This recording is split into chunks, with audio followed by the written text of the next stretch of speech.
देखिए, जब एक ही पार्टी में दो तरीके का व्यवहार होने लग जाएगा तो जनता में मैसेज अच्छा नहीं जाएगा।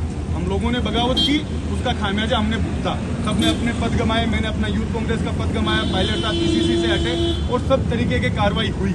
और हमने कभी भी उस समय का पूरा एपिसोड आप देख सकते हो कि गांधी परिवार और कांग्रेस हाईकमान को हमने कभी भी चैलेंज नहीं किया।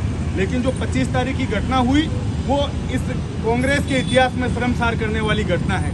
कुछ लोगों ने बेला पुछलाकर एक जगह लोगों को, एमएलए को इकट्ठा किया कि हम इकट्ठे होकर सीएम हाउस जाएंगे अपनी बात को रखने के लिए, और फिर उनको स्पीकर के घर ले जाया जाता है। और इस्तीफे जिस तरह से स्पीकर साहब ने कोर्ट में अपना बयान रखा है कि इच्छा से नहीं दिए गए, तो ये किन लोगों ने दिए? कोई भी व्यक्ति कितना भी बड़ा हो, अगर पार्टी के हाईकमान का हमें लोगों में जिंदा रखना है भरोसा, तो कोई भी कितना भी बड़ा आदमी हो उसके खिलाफ कार्रवाई होनी चाहिए। और पायलट साहब ने, प्रताप सिंह जी ने, यहाँ की आप राजस्थान की जनता में पूछने जाओगे तो वो ये कहेंगे कि कांग्रेस कौन है, गांधी परिवार, खड़गे जी आला कमान है या कोई दूसरे पावर सेंटर बन गए। तो जिन लोगों ने, मंत्री जी बात कर रहे हैं, तो कोई प्रिय और अति प्रिय नहीं हो सकता। उन लोगों पे, जिन लोगों ने ये काम यहाँ किया है, जिन लोगों पे सरकार ने अनुशासन, हमारी पार्टी ने अनुशासनहीनता की दृष्टि में जिनको रखा, अभी तक उन पर कोई कार्यवाही नहीं हुई है। रंधावा जी ने एक दिन पहले ये बयान दिया कि हमने महेश जोशी जी पे इसलिए कार्रवाई की है कि वो उस 25 तारीख की घटना में शामिल थे, और दूसरे दिन इस तरीके का बयान आता है तो कांग्रेस पार्टी के लिए, आम जनता के लिए ऐसे मैसेज अच्छा नहीं है। कांग्रेस पार्टी को एक कठोर डिसीजन लेना पड़ेगा। कोई भी कितना भी बड़ा आदमी, जो पायलट साहब पे कार्रवाई हो सकती है, जिनका जनाधार इस राजस्थान में है, और पिछले 5 साल में जिस व्यक्ति ने अपनी गाड़ी और पैदल चलकर जनता के बीच जाकर सरकार को लाने का काम किया, उसके खिलाफ कार्यवाही हो जाती है। और दूसरी तरफ एक सौतेला व्यवहार होता है, वो कहीं भी पार्टी में और जनता के लिए अच्छा नहीं है। आपको लगता है कि सिर्फ बजट के भरोसे सरकार वापसी नहीं करेगी, ये सब करना पड़ेगा? सब कुछ करना पड़ेगा। अकेले बजट के भरोसे सरकार वापसी नहीं करेगी जब तक तालमेल नहीं बैठेगा। जिन लोगों का जनाधार है उन लोगों को जिम्मेदारियां नहीं मिलेगी जब तक सरकार अकेले बजट के भरोसे नहीं आएगी। तो बजट और जिले ज्यादा, बजट और जिले महत्वपूर्ण है, लोगों की मांग थी, लेकिन मैं ये कह रहा हूँ कि अकेले बजट और जिलों से सरकार नहीं आने वाली जब तक तालमेल आपस में नहीं बैठेगा। जिन लोगों का जनाधार है उन लोगों को भरोसे में लेकर पार्टी में जिम्मेदारियां देकर उनको साथ नहीं लिया जाएगा जब तक।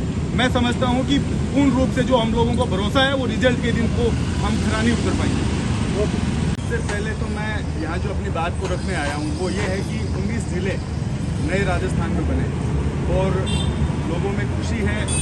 नागौर से भी एक अलग जिला होकर, क्योंकि बहुत बड़ा जिला था और डीडवाना कोटामत जिला बना है, तो लोगों में खुशी है। उस बात को मैं जनता की जो भावनाएं थी उनकी ओर से स्वागत सरकार का करता हूँ। लेकिन कुछ जिले ऐसे हैं जो भौगोलिक दृष्टि से भी अपनी संपूर्ण जो चीज़ें उनको पूरा करते थे, उसके बावजूद भी वो जिले नहीं बन पाए।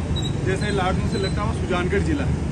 और मैं सब मीडिया के सामने और जिम्मेदारी से कहना चाहूँगा कि जब विनोद जी मेघवाल मुझे मिले विधानसभा में, उन्होंने कहा कि सुजानगढ़ को जिले की, तो मैंने उनको कहा कि अगर नागौर में जिला बनता तो मैंने डीडवाना की मांग की है, लेकिन चूरू में अगर नया जिला सरकार बनाती है तो सुजानगढ़ को जिला बनाना चाहिए। ये मांग मैंने उनके सामने भी कही और मैंने कहा जहाँ भी आपको लिख के देना है, जिससे भी बोलना, आप मुझे बता दीजिए। लेकिन जब 19 जिले बन गए, कई जिले तो इस तरह से बने हैं कि 40-50 किलोमीटर की दूरी पे, 30 किलोमीटर की दूरी पे नए जिलों का निर्माण हुआ है। लेकिन जिस तरह से सुजानगढ़ की जनता में रोष है और चूरू से बहुत दूर सुजानगढ़ है और आसपास की भौगोलिक दृष्टि को देखते हुए मैं ये समझता हूँ कि अगर 50 जिले बने थे तो 51 बन सकते थे, और 51 तो हमारे यहाँ शुभ माना जाता है। तो सुजानगढ़ के साथ नाइंसाफी हुई है, उस पर सरकार को, सभी जो वहाँ के जनप्रतिनिधि है, जो वहाँ की जनता है, उनका भरोसा कायम रखने के लिए। लेकिन कुछ जिले ऐसे हैं जो भौगोलिक दृष्टि से भी अपनी संपूर्ण जो चीज़ें उनको पूरा करते थे, उसके बावजूद भी वो जिले नहीं बन पाए। जैसे लाडनू से लगता हुआ सुजानगढ़ जिला। और मैं सब मीडिया के सामने और जिम्मेदारी से कहना चाहूँगा कि जब विनोद जी मेघवाल मुझे मिले विधानसभा में, उन्होंने कहा कि सुजानगढ़ को जिले की, तो मैंने उनको कहा कि अगर नागौर में जिला बनता तो मैंने डीडवाना की मांग की है, लेकिन चूरू में अगर नया जिला सरकार बनाती है तो सुजानगढ़ को जिला बनाना चाहिए। ये मांग मैंने उनके सामने भी कही और मैंने कहा जहाँ भी आपको लिख के देना है, जिससे भी बोलना, आप मुझे बता दीजिए। लेकिन जब 19 जिले बन गए, कई जिले तो इस तरह से बने हैं कि 40-50 किलोमीटर की दूरी पे, 30 किलोमीटर की दूरी पे नए जिलों का निर्माण हुआ है। लेकिन जिस तरह से सुजानगढ़ की जनता में रोष है और चूरू से बहुत दूर सुजानगढ़ है और आसपास की भौगोलिक दृष्टि को देखते हुए मैं ये समझता हूँ कि अगर 50 जिले बने थे तो 51 बन सकते थे और 51 तो हमारे यहाँ शुभ माना जाता है। तो सुजानगढ़ के साथ नाइंसाफी हुई है, उस पर सरकार को सभी जो वहाँ के जनप्रतिनिधि है, जो वहाँ की जनता है, उनका भरोसा कायम रखने के लिए पिछले जब से जिलों की घोषणा हुई है संपूर्ण सुजानगढ़ बंद है, हाईवे बंद है, लोगों में असंतोष है, उसको पूरा करने के लिए सरकार को ध्यान देना चाहिए और चूरू से अलग जिला हटकर सुजानगढ़ एक भौगोलिक दृष्टि से, राजनीतिक दृष्टि से, हर तरीके से वो जिला बनने की अपनी सारी जो चीज़ें उनको पूरा करता है, तो सुजानगढ़ को अलग